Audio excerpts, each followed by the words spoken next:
was over at E3, I got the chance to go hands-on with Destiny on PC and record footage. I uploaded that a few weeks back, but I also got the chance to go one-on-one with Deej, a 30-minute interview talking about how the solo player experience in Destiny has evolved. I'm working away on that video right now because that's a bit of a long one, but in the meantime, IGN have come out today with some fresh Destiny 2 footage. This is the very first in-depth look that we are getting at the new social space in Destiny 2, and I think there's a lot that can be said about the sort of tone that this new space is going to set in the sequel. The first thing I'd say is that clearly it's a very organic, very sparse space, where before we had the tower and the reef, which were clearly very sci-fi inspired, and we also had the Iron Temple, which clearly was very sort of ancient, like an ancient order of monks once resided there. Those different social spaces set the tone for the expansion packs that they were part of. The vanilla game was a sci-fi adventure, and so was the House of Wolves. And the Rise of Iron was very much about the journey of the old Iron Lords and how we connected with their past. Here, this new social setting is called the Farm, and it's literally that. There are old rusted sheds, there are wooden shacks and wooden fences, there are old school power lines lying around, and there's a water wheel as well. We're walking around grass and dirt tracks the whole time, and it gives us a distinct feeling that this is a very basic, primitive, almost connected to nature sort of adventure that we're going to be having in Destiny 2. It's certainly something we know we can expect from the European Dead Zone, the area that they've teased and that we've seen a little bit of to date. It clearly looks like a very organic, outdoorsy sort of area, but I wouldn't be surprised if the rest of the sequel followed a similar vein. It's clearly a very large departure from what we saw in vanilla Destiny, and I think it sets a really clear, very distinct punctuation point separating this game from the last. Getting into the detail of it, we do have the Postmaster here, of course. That's still the place we're going to go if we've left any engrams on the ground or we get any special rewards. The Postmaster is going to provide that. There are ships that are coming and going while we're here. They used to land in the tower hangar, and we used to see them flying past when we were standing on the tower balcony, and we used to see them landing in the hangar, in fact. Now they kind of just land on top of the farm, which is kind of cool, but that's how that works. There is a Cryptarch, of course, so we know that Cryptarch system is returning, where we sort of decrypt our engrams. Only this time it's Tyra Khan, who was the Cryptarch from the Rise of Iron, rather than Rahul. Master Rahul, who plagued us in the vanilla game with his bullshit decoding of like exotics into greens. We don't know where he is. He might be dead. Hopefully he is. But either way, we know the Cryptarch is there. There is actually a sort of hangar in the farm as well, although it's a lot more ghetto. It's set in an old open rusted shed, and you can see there that they are rebuilding ships and sparrows as they recover from the Cabal invasion. For some reason, Shaxx is building an army of robots. They have the Crucible logos on their chests.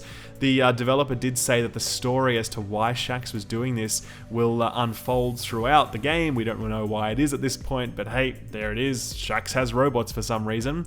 I guess the other thing I'd say is that there are lots of NPCs in this footage that you're seeing that are not here yet. The Vanguard leaders and Erismorn and Shaxx and the Sweeper bot, we don't know where any of these guys are at this point. We do get the distinct impression from what Bungie have teased that we will be finding them throughout the adventure, and then they will appear back in the farm after that as NPCs that we can interact with. So it's a more classic form of storytelling where you find people and unlock them and they tell you their stories, and new stuff opens up after you uncover them, and that sounds really awesome to me.